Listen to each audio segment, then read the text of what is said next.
They said the vacation was just for the three of us, and booked a luxury cruise without me. I didn't argue. I just moved out, changed my number, and sent back every gift they'd ever given me. They came back to silence. My name is Sarah, and 7 months ago, this is the story of how my so-called best friends showed me exactly where I stood in their lives, and how I decided to show them the same courtesy in return. For context, I had been best friends with Emma and Jessica since college. We were inseparable for 8 years, the kind of trio that finished each other's sentences and had matching tattoos. We'd been through everything together, breakups, job losses, family drama, you name it. Or so I thought. The three of us had been planning our dream vacation for 2 years. Every Friday night, we'd sit around my apartment with wine and Pinterest boards, fantasizing about tropical destinations. We had a shared savings account specifically for this trip, each of us contributing $300 every month without fail. By last March, we had saved nearly $21,600 for what was supposed to be the vacation of a lifetime. Emma worked as a marketing coordinator at a tech startup, Jessica was a nurse at the local hospital, and I was a graphic designer at a small agency. We weren't rich by any means, but we were disciplined about our dream trip. We'd even made a pact to stay single until after the vacation because, and I quote Emma, no boys were going to mess up our girls' trip. The first red flag should have been when they started having planning sessions without me. Emma would casually mention over lunch, "Oh, Jess and I looked at some cruise packages yesterday," or Jessica would text the group chat about resort options she'd stumbled upon during her night shift.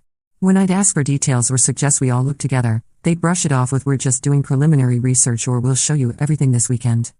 But weekends would come and go, and somehow we never got around to those planning sessions.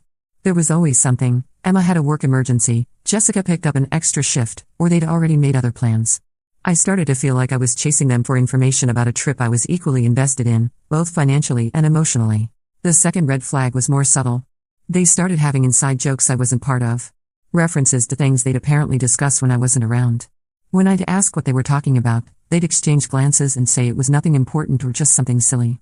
The worst part was the way they'd look at each other, like they were sharing a secret I wasn't cool enough to be part of. The breaking point came on a Thursday evening in May. I was at my apartment, working late on a project, when I got a text in our group chat from Emma, "Girls. Amazing news. I found the perfect cruise package. 7 days in the Caribbean, luxury suite, all-inclusive. It's exactly what we dreamed about." I immediately called her, excited to hear the details. The conversation started normally enough. She was gushing about the ship's amenities, the ports we'd visit, the spa packages. Then I asked when we were leaving. "Oh, that's the best part," she said, her voice practically vibrating with excitement. "The dates work perfectly for all three of us. We leave next Monday." "Next Monday?" I repeated, confused. "Emma, I can't possibly get time off with less than a week's notice. My boss would kill me, and we have 3 major client presentations scheduled for next week." There was a pause. A long pause. Then she said, in a tone I'd never heard from her before, "Well, Sarah, maybe this trip just isn't meant for you." I felt like I'd been slapped. "What do you mean it's not meant for me? We've been planning this together for 2 years. We have a shared savings account. This is our trip." "Actually," Emma continued, her voice getting colder, "Jessica and I have been talking, and we think it might be better if it was just the 3 of us this time." "Just the 3 of us?" I was so confused I thought I'd misheard. "Emma, there are 3 of us. You, me, and Jessica." Another pause. Then the words that are still burned into my memory, "No, Sarah. Jessica, me, and my boyfriend Derek. We've been seeing each other for 2 months now, and this feels like the perfect opportunity for a romantic getaway. You understand, right?" I sat in my apartment, phone pressed to my ear, trying to process what I was hearing. Emma, who had made us all promise to stay single for our girls' trip, had not only been secretly dating someone, but was now replacing me with him on the vacation we planned and saved for together. "What about the money?" I managed to ask. "Oh, don't worry about that. Derek's covering your portion. Think of it as us buying you out." Buying me out. Like I was a business partner being dissolved, not a best friend being replaced. "Emma," I said quietly, "we've been planning this trip for 2 years. Every month, I've put money into that account instead of taking vacations with my family or buying things I wanted. This wasn't just about the money. This was about us. Look, Sarah, I know you're upset, but you're being dramatic. It's just a vacation. We'll plan something else for the 3 of us later.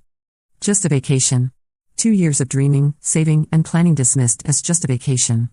I hung up and immediately called Jessica, hoping she'd be the voice of reason. Surely she wouldn't be okay with this betrayal of our friendship. Jessica answered on the first ring, which should have been my first clue that she was expecting my call. "Jess, please tell me you're not okay with this," I said without preamble. "Sarah, I was hoping Emma would explain it better," she said with a sigh. "Look, you know I love you, but Emma's really happy with Derek. And honestly, having a guy along might be fun. It'll change the dynamic in a good way. Change the dynamic? Jessica, this was supposed to be our trip. Our girls' trip. Our dream vacation that we've been planning since senior year of college. Plans change, Sarah. That's life. Plans don't change, Jessica. People change them. And apparently, you and Emma changed this one without bothering to include me in the decision. You're being overdramatic. It's not like we're ending our friendship. We're just taking one trip without you. One trip. The trip. The dream vacation that had kept me motivated through bad days at work and tight financial months. The trip that represented 8 years of friendship and 2 years of careful planning. After I hung up with Jessica, I sat in my apartment for a long time, staring at the Pinterest board we'd created together. Pictures of crystal clear water, white sand beaches, and cruise ship decks filled with happy people. In every image I'd saved, I had imagined the three of us laughing and making memories that would last a lifetime. That's when it hit me. They'd already made their decision. This wasn't a conversation or a negotiation. They were informing me of what they'd already planned. Emma and Jessica had been plotting this behind my back for who knows how long, and they expected me to just smile and accept being replaced. But here's the thing about being betrayed by people you love, it clarifies things remarkably quickly. I opened my laptop and started making my own plans. If Emma and Jessica wanted to show me where I ranked in their priorities, I was more than happy to show them the same courtesy. First, I called my bank and discovered that while I couldn't close the shared account unilaterally, I could remove my name from it and request that my contributions be calculated and transferred to my personal account. Since I had been meticulous about tracking my deposits, I had records showing I had contributed exactly $7,200 over the past 2 years. The bank processed the transfer within 2 business days, leaving Emma and Jessica to figure out how to manage the remaining funds on their own. Next, I started looking at apartments. I had been living in a 2-bedroom place that Emma crashed at constantly. She probably spent 4 nights a week at my place, using my Netflix, eating my food, and treating it like her second home. Jessica was there almost as much. My lease was up for renewal in 6 weeks anyway, so I decided to expedite the process. I found a beautiful 1-bedroom apartment across town, in a neighborhood none of us had ever talked about or visited together. It was more expensive, but it was mine. Completely mine. I put down a deposit that night and arranged to move in exactly 4 weeks, 2 weeks after they returned from their cruise, which would give me time to pack properly while they were gone. Then I did something that felt both petty and empowering. I went through my apartment and gathered every single gift Emma and Jessica had ever given me. Birthday presents, Christmas gifts, random thinking of you items, souvenirs from their trips, everything. I packed it all carefully in boxes, organized by giver.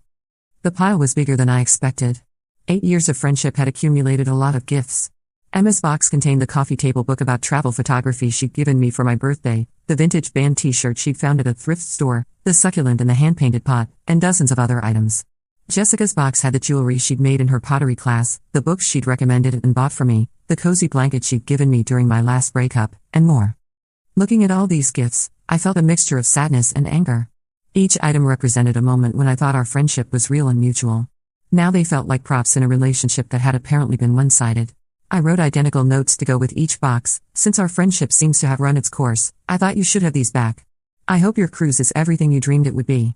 Sarah. I arranged for the boxes to be delivered to their apartments on the Tuesday after they left for the cruise. Emma had mentioned they were leaving on Monday morning, and I confirmed this by checking Emma's Instagram stories the day they left. She'd posted a picture of her packed suitcase with cruise day written across it. I wanted them to come home to a reminder of what they'd thrown away. The hardest part was changing my phone number. I'd had the same number since high school. Emma and Jessica had it memorized. But that was exactly the point. I went to my cell phone store and got a new number, a clean slate. I updated my information with work, family, and other friends, but I didn't give the new number to Emma or Jessica. Finally, I updated all my social media accounts. I untagged myself from years of photos with them, unfriended them on Facebook, and unfollowed them on Instagram, but I didn't block them immediately. I wanted to see their cruise posts first to confirm they had actually left. I blocked them on Snapchat since I never used it anyway. I didn't make any dramatic posts or announcements. I just quietly started erasing them from my digital life the same way they tried to erase me from their vacation. The 4 weeks between my planning and their departure were surreal. Emma texted me a few times, asking if I was still mad and suggesting we talk about this like adults. Jessica sent me memes and acted like nothing had happened. I responded minimally, giving them no indication of what I was planning. During those 4 weeks, I started seeing their friendship, and our entire dynamic, with shocking clarity. It was like someone had handed me glasses after years of blurry vision. How many times had Emma made plans without consulting me, then presented them as group decisions? How many times had Jessica agreed with whatever Emma wanted, leaving me as the perpetual third vote that didn't matter? I remembered Emma's birthday party 2 years ago, when she decided she wanted to go to an expensive steakhouse. I had mentioned that my budget was tight that month, and instead of choosing somewhere more affordable or offering to split my portion, Emma had rolled her eyes and said, "God, Sarah, it's one dinner. Can't you just put it on a credit card?" Jessica had nodded along, and I'd ended up spending money I didn't have rather than being labeled as cheap or difficult. Then there was the time Jessica wanted to take a pottery class, and somehow it became something all three of us were definitely doing together. When I mentioned I was more interested in the photography workshop happening at the same time, Emma had dismissed it with, "Come on, Sarah, pottery will be so much more fun for all of us. You can do photography anytime." I'd gone along with it, spending 6 weeks learning a skill I had no interest in while the photography workshop filled up. The more I thought about it, the more I realized that our decisions had almost always been Emma's preferences with Jessica's immediate agreement and my eventual compliance. I had mistaken this pattern for friendship, when really it was just me being managed by people who had learned exactly how much pushback I'd give before I'd cave. Even our living situation reflected this dynamic. Emma practically lived at my apartment, but somehow I was always the one buying groceries, replacing the toilet paper, and cleaning up after her visits. When I'd mentioned how much my utilities had increased since she started staying over so often, she'd laughed and said, "What are friends for?" But when I'd asked if I could crash at her place for a few days while my air conditioning was being repaired, she'd made excuses about her roommate and suggested I get a hotel room. I started paying attention to how they interacted when they thought I wasn't listening closely. At coffee shops, I'd notice Emma and Jessica making eye contact over my head when I was talking, sharing silent communications that excluded me. They'd reference conversations they'd had without me, then act surprised when I didn't know what they were talking about. The worst realization was about my birthday last year. I had specifically mentioned wanting to try the new rooftop restaurant downtown, had even shown them pictures and suggested we make reservations. On the day of my birthday, Emma had surprised me with plans to go to the same chain restaurant we always went to, saying she'd already made reservations and knew I'd love the familiar atmosphere. Jessica had agreed enthusiastically about how cozy and perfect it would be. I'd spent my birthday dinner smiling and pretending to be grateful while internally feeling completely unseen. As I packed my belongings, I found more evidence of how one-sided our friendships had become. My closet contained clothes I bought because Emma said they'd look good on me, even though I didn't like them. My bookshelf had novels Jessica had insisted I'd love, most of which I'd never finished because they weren't my taste at all. My kitchen cabinets were stocked with snacks and drinks that Emma and Jessica preferred, not me. I had slowly been molding myself into the friend they wanted rather than being the person I actually was. And the most pathetic part? I'd been grateful for their friendship, constantly worried about maintaining it, never realizing that real friends wouldn't require me to shrink myself to fit their preferences. During those 4 weeks, I also started remembering all the times I'd been genuinely excited about something, only to have Emma and Jessica react with polite disinterest or subtle discouragement. When I'd gotten promoted to senior designer, Emma's first comment had been, "Wow, that's great, but I hope the extra work won't make you too busy for us." When I'd started dating my last boyfriend Michael, Jessica had immediately started pointing out his flaws and questioning whether he was really right for me.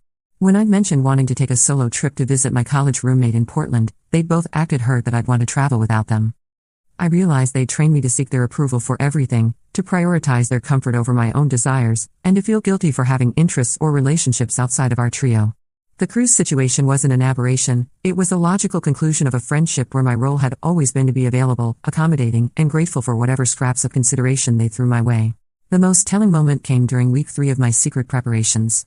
Emma called me on a Tuesday night, ostensibly to check in, but really to ease her own guilt about the cruise situation.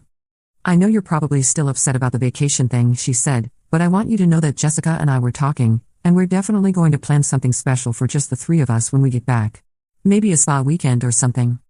A spa weekend. After excluding me from the dream vacation we'd planned for 2 years, she was offering me a consolation prize of a 2-day trip to a local spa. "That's thoughtful of you to consider," I said neutrally. "I mean, I know it's not the same as the cruise, but Derek has never been on a real vacation, and this just seemed like the perfect opportunity for him to experience something amazing. You understand, right? You've been on cruises before." I had been on exactly one cruise, 5 years ago, with my family. Emma knew this. But in her mind, my previous cruise experience somehow made me less deserving of this one, while Derek's lack of cruise experience made him more deserving of the trip I had saved for and planned. "Plus," she continued, "you know how Jessica gets when she feels left out of couple stuff. Having Derek along means she won't feel like a third wheel, and you know how important her comfort is to me." Jessica's comfort was important. Derek's vacation experience was important. Emma's relationship was important. But my feelings about being excluded from something I'd invested 2 years of my life into? That was just me being upset about the vacation thing.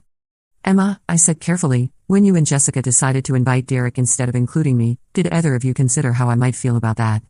There was a pause. Of course we did, Sarah. We felt bad about it. But sometimes you have to make tough decisions, and we thought you'd understand that relationships require compromise. Whose relationship required this compromise? Because it seems like the compromise was me giving up something I worked towards so that you could have a romantic getaway. You're being dramatic again, Emma said, her tone shifting to annoyance. It's just one trip. We'll take plenty of trips together in the future. Just one trip. The trip. The culmination of 2 years of budgeting and dreaming and planning. The trip that had motivated me through overtime hours and skipped social events and generic brand groceries. Just one trip. You're right, I said. It is just one trip. I hope you all have a wonderful time. After I hung up, I sat in my half-packed apartment and felt something I hadn't expected, relief. For the first time in months, I wasn't trying to make Emma understand my perspective or convince Jessica to consider my feelings. I wasn't managing their emotions or worrying about their reactions. I was just done. The final week before their departure, I threw myself into work with an energy I'd forgotten I possessed. I had arranged with my boss to take some flexible hours for apartment hunting, which gave me the time I needed for my preparations while maintaining my work commitments. Without the constant background stress of navigating Emma and Jessica's moods and needs, I found myself more creative and focused than I'd been in years. I completed projects ahead of schedule, impressed my boss with innovative design concepts, and even started sketching ideas for the freelance business I'd been talking about for years but never had the mental space to pursue. My coworkers noticed the change too. My colleague Maria commented that I seemed lighter and asked if I'd been getting more sleep. My boss mentioned that my recent work had been some of my best and hinted at additional responsibilities and a potential raise. It was like I'd been carrying invisible weights that I didn't realize were there until I set them down.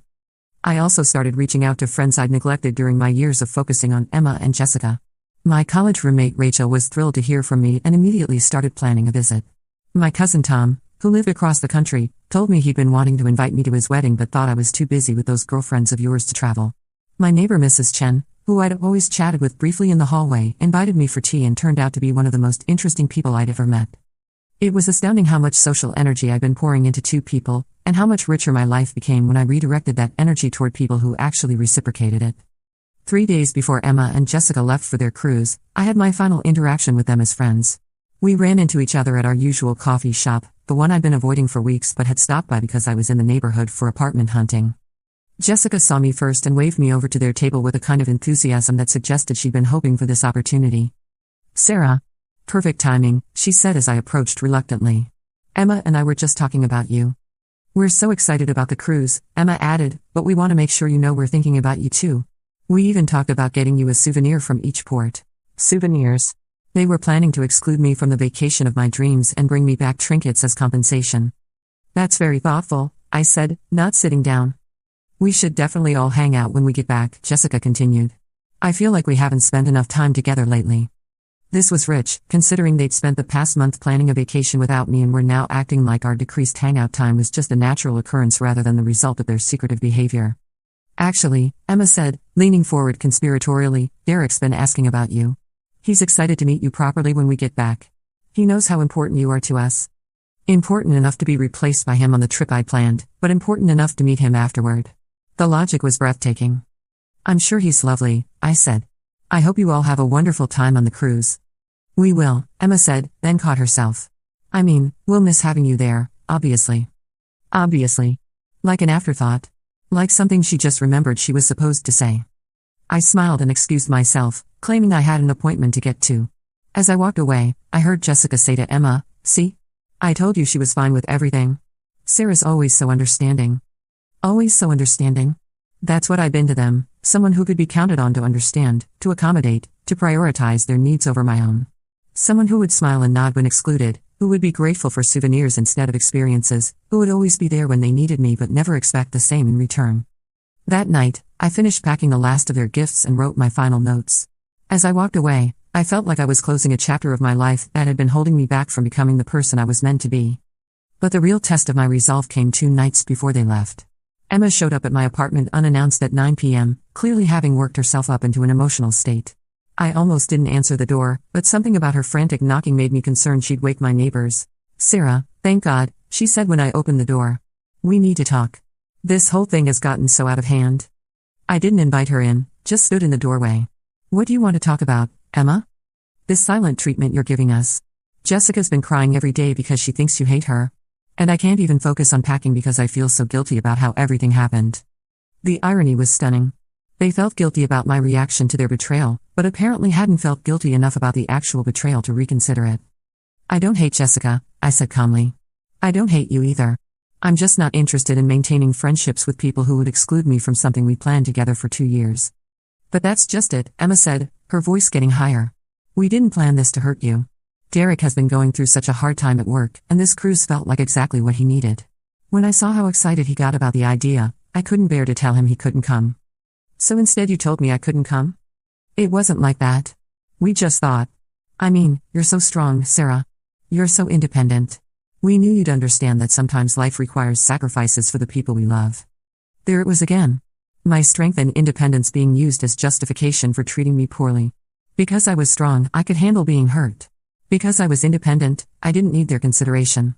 It was a twisted logic that made my positive qualities into reasons why I deserved less care and respect. Emma, I said quietly, the fact that I'm strong enough to handle being treated badly doesn't mean I should have to. And the fact that I'm independent enough to be okay without you doesn't mean I deserve to be cast aside when someone more convenient comes along. She stared at me for a moment, and I could see her trying to process what I'd said. Sarah, you're making this so much more dramatic than it needs to be. It's one vacation. We'll take another trip together. Why can't you just be happy for me that I found someone I care about? I'm happy for you, Emma. I hope Derek makes you incredibly happy. But being happy for you doesn't require me to accept being treated as expendable in the process. She left that night frustrated and tearful, still not understanding that the issue wasn't her relationship with Derek, but how she'd chosen to prioritize that relationship over basic respect for me. I watched her walk to her car and felt nothing but relief that in 48 hours, this chapter would be closed forever. The girl who would accept souvenirs instead of inclusion was gone. The friend who would smile while being replaced was gone.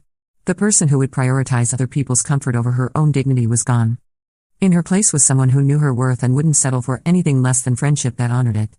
The day they left for their cruise, I was at work, but I checked Emma's Instagram story during my lunch break and saw her airport post about starting the adventure of a lifetime with my favorite people. I screenshot that post before blocking her on all platforms that evening.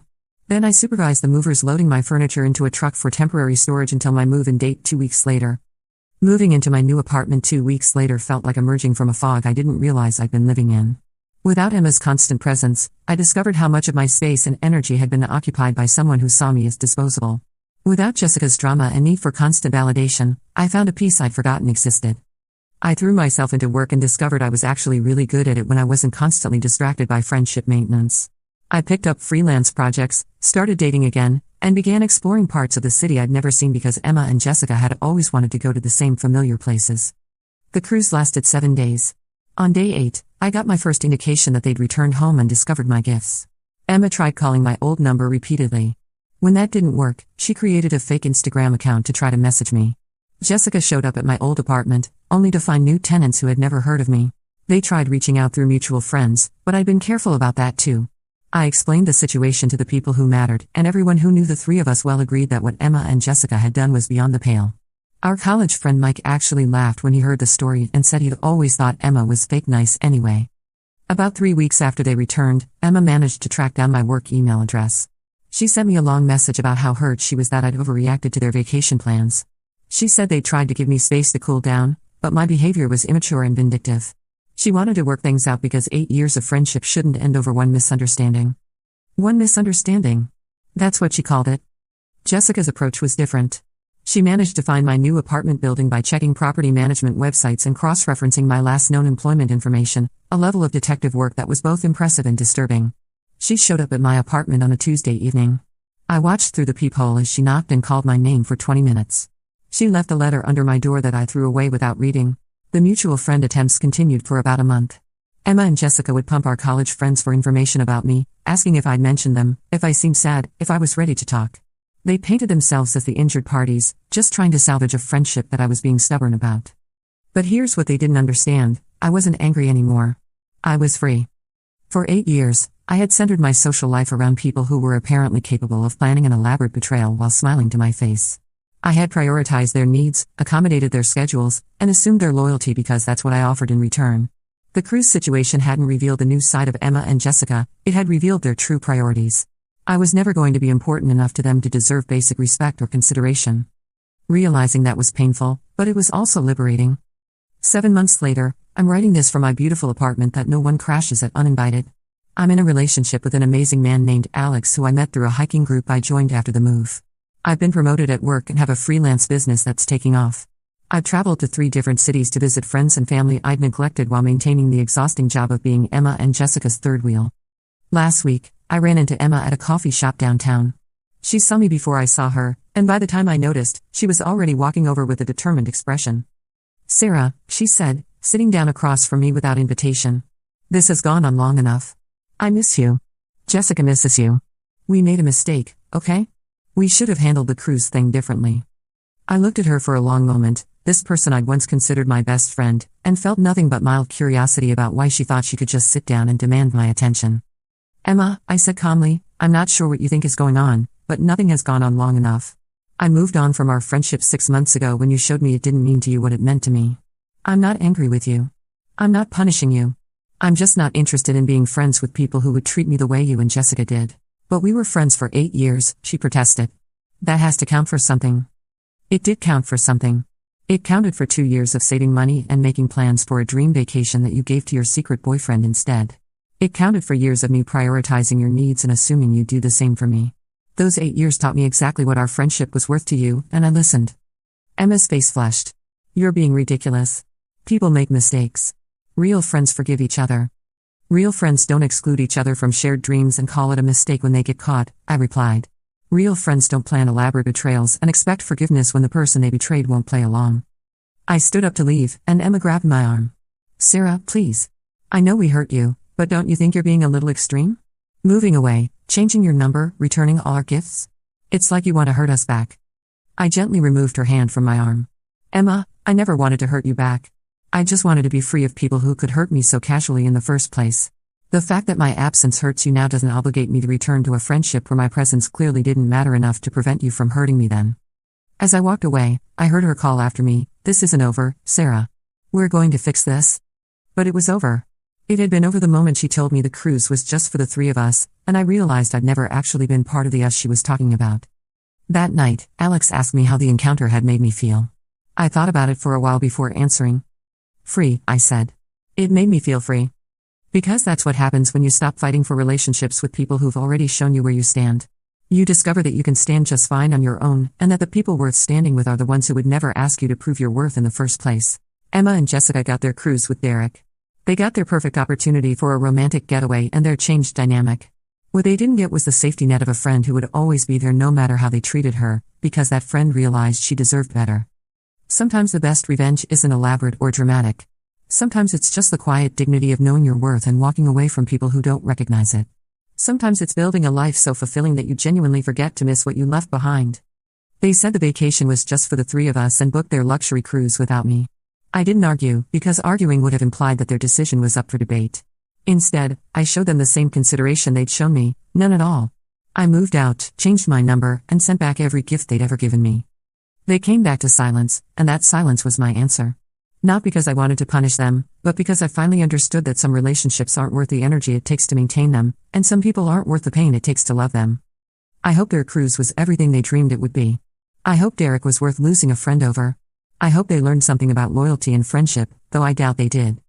As for me, I learned that sometimes the best thing you can do for yourself is to let people show you who they are, believe them, and respond accordingly. I learned that you can't force people to value you, but you can absolutely refuse to devalue yourself for them. And I learned that walking away from a toxic situation doesn't make you the villain in someone else's story, it makes you the hero in your own.